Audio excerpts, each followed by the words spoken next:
This is a Carthago E-line yachting.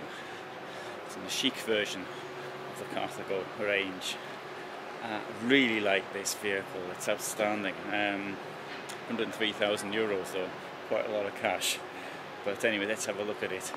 That enormous garage to start off with, and let's go inside. So, the seating group. Now, obviously, the way you have your furnishings, there's a lot of choice. So in this case, we've got this mixed leather and cloth, but there's various other choices to have. I think it looks great, in my opinion. With television up against there, should you want to watch television, you probably know my opinion of televisions and camper vans. I'm against them. Having said that, that is an absolute minority opinion. I know that most people like them, but unusually, it's in a good place for a television. Let's come and have a sit down here. Let's put them in the driver's seat down here, which is nicely turned round. You got it's a good view. Now, many camper vans, not many, most camper vans have the television in the wrong position. This doesn't. And if you were sitting in the seat beside me as well, you know, you've got a good straight-on view of the football match or whatever it is you're watching. I prefer to watch football matches in pubs, but maybe not everybody thinks the same. Now, it's a fully integrated version, but it does have these nice sliding windows. It's on the passenger side and on the driver's side. You have the same thing. Above the driving position, there is a double bed. Should you wish to use it for guests, well, you possibly know my opinion of having guests in camper vans. I think it's great if there's just the two of you, but then again, you might want to take the grandkids, and I'm fully aware of who normally buys camper vans. The bed at the back isn't enormous. It seems to me as though it's that you can find bigger beds, but it's more than adequate. Plenty of room there, unless you're extraordinarily tall. Which of course is another problem, of course, for camper van users. And if you are extraordinarily tall, you need to get one with the bed going in the other way, not across the width, but down the length of the vehicle. It's a wonderfully appointed bathroom, in my opinion. And I do want to point another thing out here, whilst I am here. You've got these cubby holes in the floor, which lead to where your water supply is. So you've got your tank there, you've got access to the boiler via another one. I think perhaps I'd have preferred a sliding door. That's the only one. I was trying to find something which I could think of. I like to say something, be a bit critical on some front. That's the only thing I could think of. But magnificent, wonderful quality. Here we have this wardrobe, and again, if you've seen anything else I've done in the past, you'll know how much I really do like to have a decent sized wardrobe. You've got to think of, particularly if you're living in a van, you've got to have decent clothes. You don't have to, but you probably may want to have decent clothes, things that have been ironed, and suits or what have you. Coats if you're going anywhere which is cold. You possibly don't want them hanging up outside non-stop.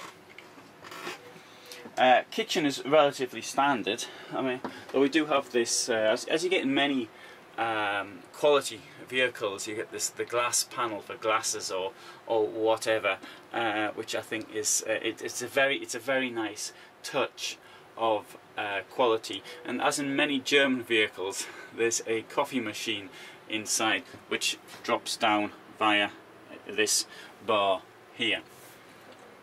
Okay, the fridge is enormous. Again, you possibly know my opinion on enormous fridges. If you don't, I'm against big fridges. I think that I tend to buy food on a daily basis. But only if you're hooked up somewhere, you're on a campsite, you probably don't want to go shopping every day.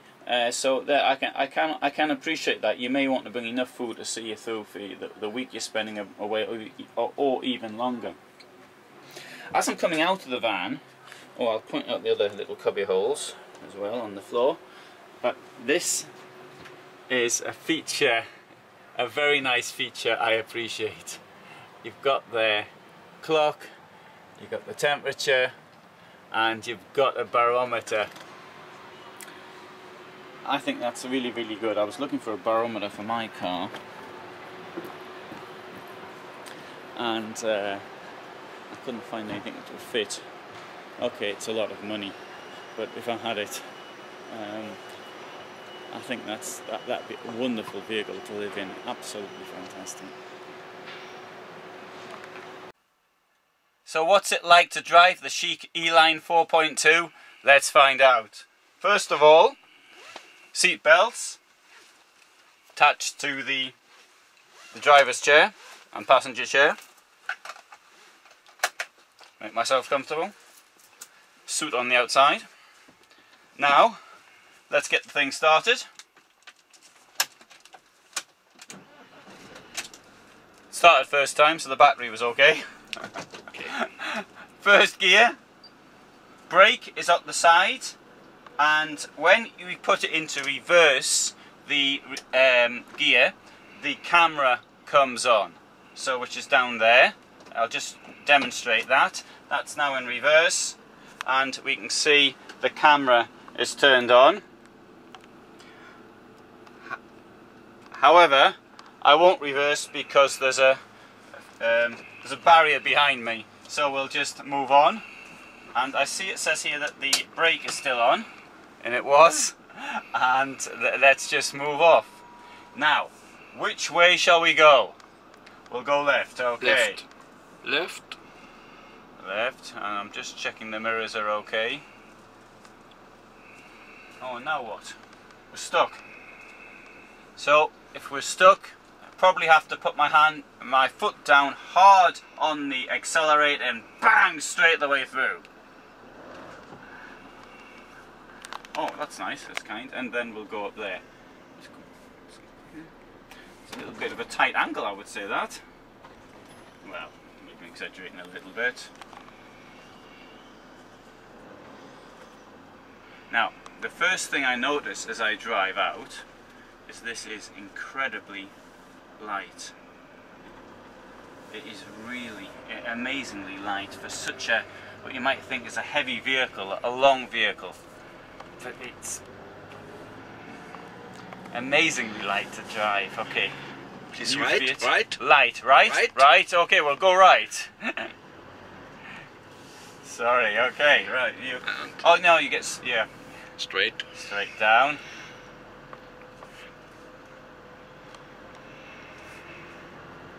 So today's the 15th of January 2018, and we've got unusually good weather here in Stuttgart. It's quite warm. It's well above zero, like 3 degrees or something. Right, so here we've got a barrier. Now what do we normally do? Do we stop or do we crash through the barrier? We stop. Okay, right, so there was a choice there and we'll stop. No, and now what happens? No, it opens by itself? Oh, okay, that was clever. Left, okay.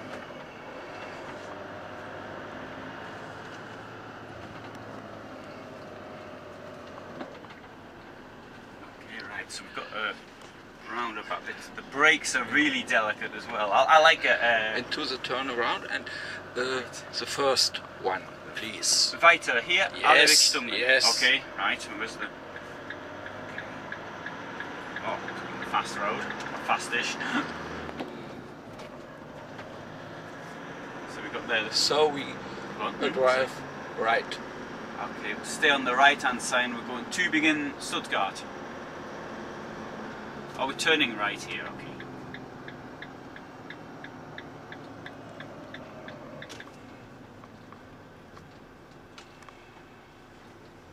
Now, the first thing you think about when you see such a big vehicle as this, you think, oh, this is going to be difficult to drive. And I understand that, and I think it does take a little bit of time to get used to. But when you sit in it, cars are not this light. It is really incredible. Incredibly easy to drive.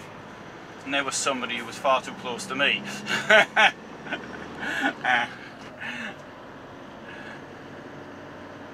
Now we're not going to be doing any motorway driving because it's obviously just a quick drive out, but maybe sometime in the future I'll be able to take one of these out for a longer test and we'll see a bit more about it then.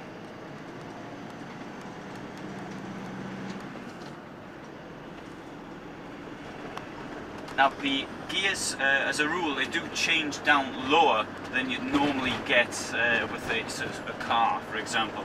So at the moment I'm doing 50 kilometers an hour at 1,500 revolutions a minute, and that seems about right to me. And currently I'm in 4th gear, in fact. So I suppose I could put it up to 3rd gear. See a lot of work here going on. I've noticed this is just, with most people, including myself, tendency to sort of to drive towards the left and not so much following the right, the curb. Oh, we're going left now. Left. Okay. Okay. Straight. Okay. So I knocked the gear down expecting a turn, but it wasn't necessary, so I'll put it back up to 4th.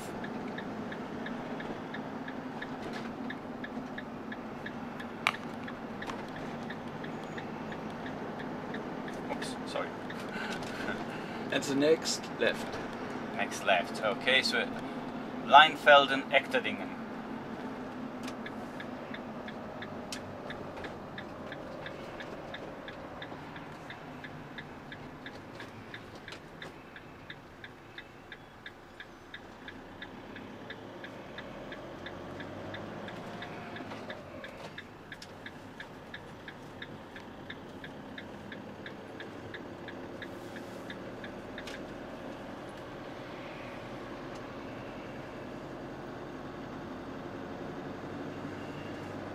Also left.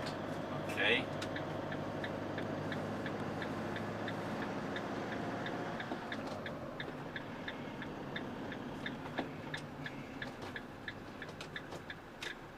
Now personally I prefer a manual gearbox, although I know I'm very much in a minority on this, and I know that most people want a automatic gearbox. Most motorhome manufacturers are producing manual gearboxes, which is probably not the thing they should be doing, but for me that's great. When I hear the automatic, the engine, and I want to change gear, but I think it's just it's an automatic reaction. So it's green now, so it'll be off.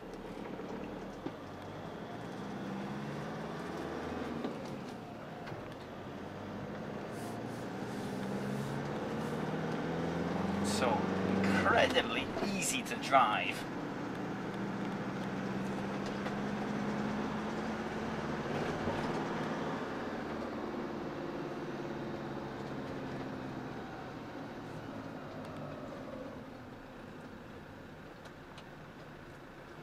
So what's it like in the snow is a good question, and I have driven these things in the snow. Admittedly, it wasn't easy conditions, but it was very, very straightforward. Of course, if you want to start driving things on snow, you want to be on sort of mountain roads which haven't been cleared, and then you get a really good idea of what it's like and what the traction's like. Personally, of course, I wouldn't take a vehicle like this, which is costs well into 6 figures, down a road like that. Now, one thing I really appreciate with the integrated models is this huge amount of space it gives you up front. Now, I know this isn't to everybody's taste, and another point I will make is that there are people who say that when you look to the right, it gives you a false idea of vehicles which are oncoming. I personally haven't found that, but I've heard it said by a number of people, so I've really got to take it seriously and trying to understand why that should be. Now, the advantage also of the integrated model is that it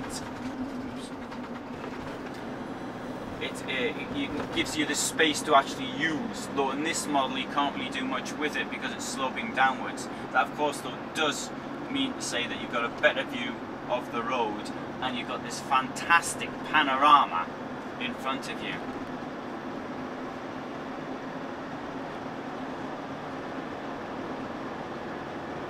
Now, if you see some of my films I did last year, you'll see a totally different environment, and the weather there was really quite, it was really very cold. Now, so we're doing 70 kilometers an hour, which is the legal maximum, and it's about 1,800 revs a minute, and now in 5th gear. Now, is the engine labouring a bit, or would it prefer to be in 4th gear? Well, I think that's a matter of personal choice. Personally, for me, I think that's about right. Okay, 50 kilometers an hour.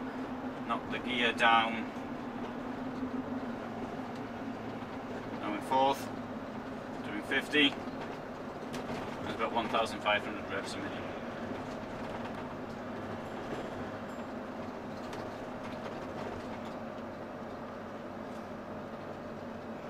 Drive some here back. Okay, so we'll turn right the way around the roundabout and come back. Okay, I'll just point out the fuel cost here in Germany. So it's 1.19 for diesel.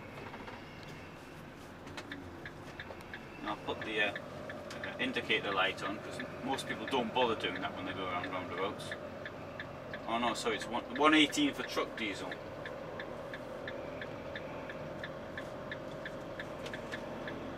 So in Poland, slightly cheaper. It's about, in fact, yeah, it's about 10% cheaper in Poland. Okay, so here, Bernhausen, or we're leaving Bernhausen. There's a green light coming up, so if it changes red, we'll have to take that bit out of the film. Oh, and there's the US Army Air Base.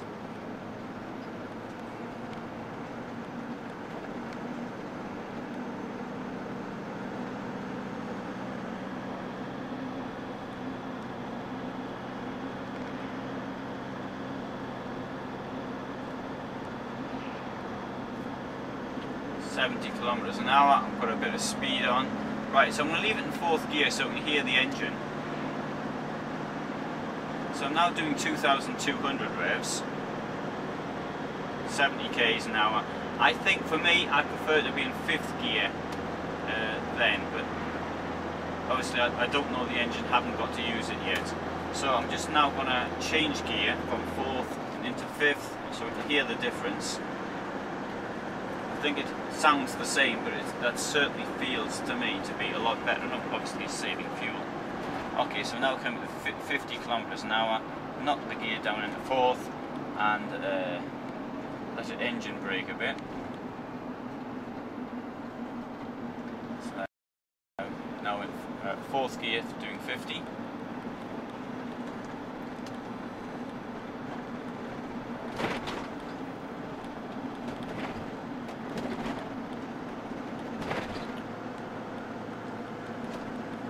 Okay, going uphill, 50 kilometers an hour, I can feel it labouring a little bit. I think, okay, we're coming, it's a bridge, so I think by now, if I'm continuing to go uphill, I want to change the gear down.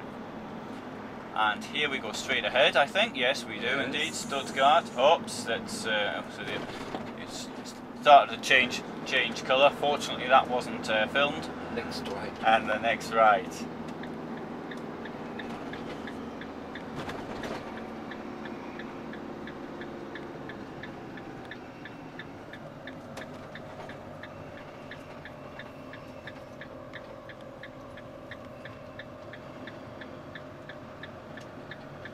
I went down to Aulendorf last year.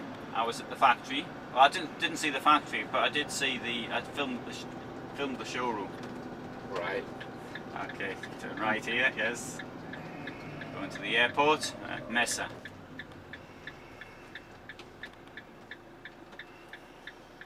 Now the traffic lights, you're supposed, in Britain you're told you put the brake on when you come to the traffic lights, but in Italy you're not supposed to do that. I don't know why. So it's green now. Release the brake, stick it in 1st gear, and we're off. And I think we turn left. Do we turn left here, or do we go? No, we go straight ahead. Straight ahead, even. Yes, straight ahead.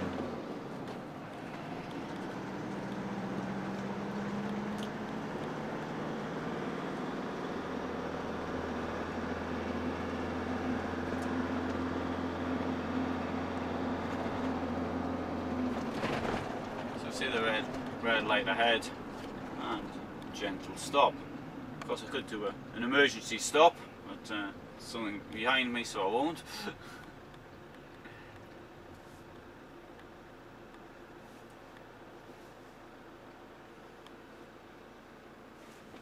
Okay, green light and away.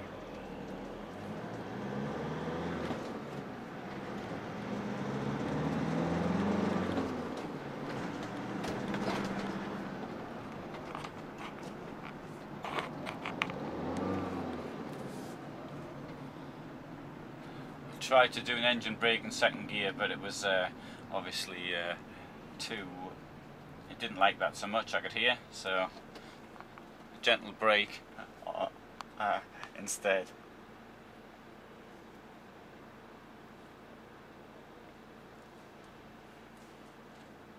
So at the CMT Trade Fair in Stuttgart, which is held every third week in Germany, third week of January here in Germany. I think my gear changing is still a little bit heavy because I'm not really used to the van yet. But once I got used to the van, it was going to be totally different. So we'll take the left lane here, and the gentleman, person behind has let me out. Or let me in.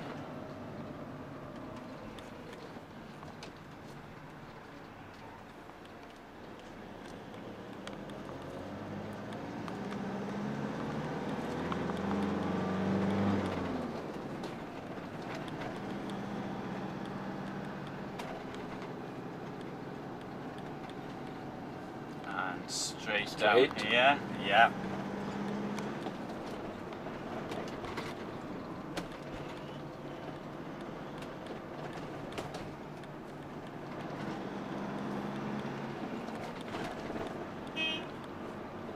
No. Don't know if that was at me or not, but I think it was a car, and behind is a bus, so it probably wasn't for me. Next traffic light, yeah. Left here.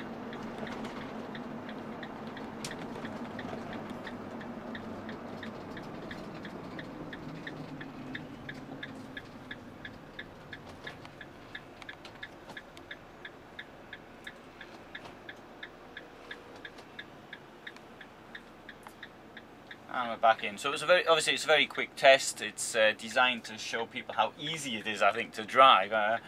And for me, it's incredibly light. This is the thing.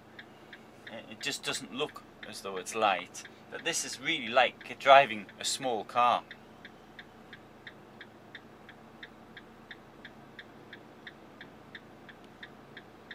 So below us we've got the motorway, which goes to Munich or Ulm, going south. And I think it goes north to Heilbronn, if I remember rightly. Karlsruhe, yeah, Heilbronn, yes, I can see the sign from here.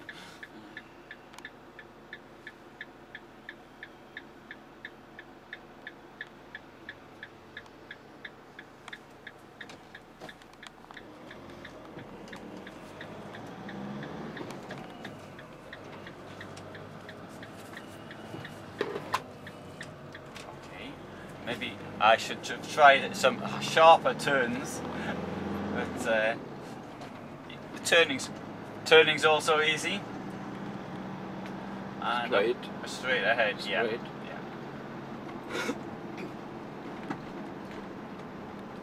When I come here, I usually take the wrong turning and I end up somewhere around here. Now we go straight ahead here. We'll come onto the roundabout. Knock the gear down, and oh, now where do we go all the way around, I think, or do we go through the tunnel? I can't remember. No, we can't go through the tunnel, it's blocked. Next right. Next right, okay. And right. And right again. Oh, and there's a traffic jam getting in.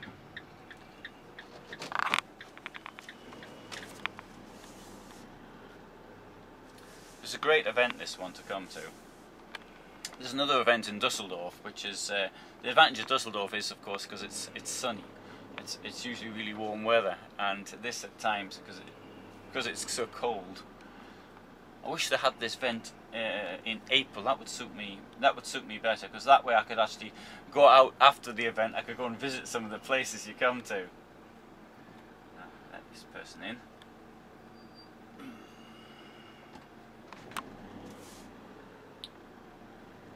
Okay, and we will stop. And it'll open, I hope. Oh, and there we go.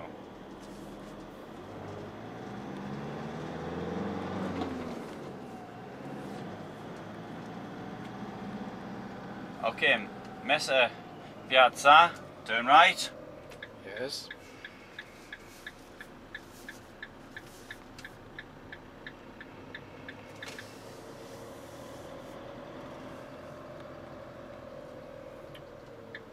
Oh no, sorry, I'm using that too early. It's the end. Left. Yeah, left. Yeah, yeah, sorry, okay, good. I started to put... Oh, sorry. I thought this was the wrong way. Oh, okay. Oh, no, left here. Yes, yes, Okay, yes. sorry.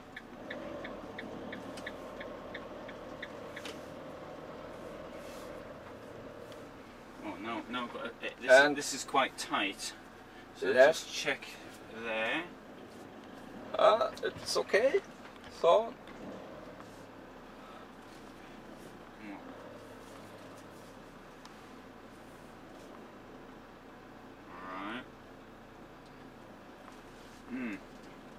Alright. Okay. Straight ahead. Straight. Are you sure? So Yes, safe down okay. there? It's okay. Yes, you Okay, can I'm drive. going straight ahead. I'm You looking can at drive. the left. Yeah, you can drive. Really? Yes, drive. So on the left I've also got tight. Sorry. Okay. Oh, okay. Right, yeah. Well, as I'm responsible for the first €2,000 worth of damage, I'm going to be careful. Shall I reverse in? Yes. Okay.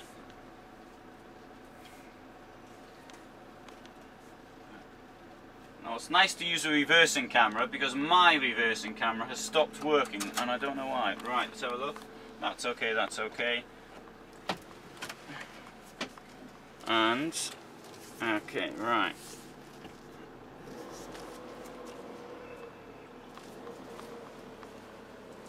I think, is that okay? I've got enough room to get out there.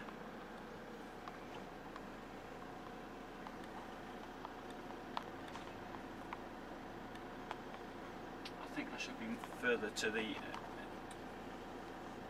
the left a bit. I don't know, let's see. I can always take it out again.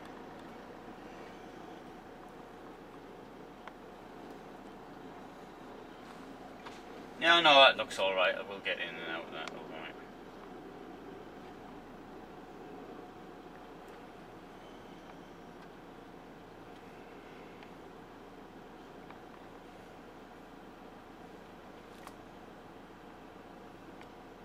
Oh no, I think that's enough really. Okay. Yes. Perfect. Okay.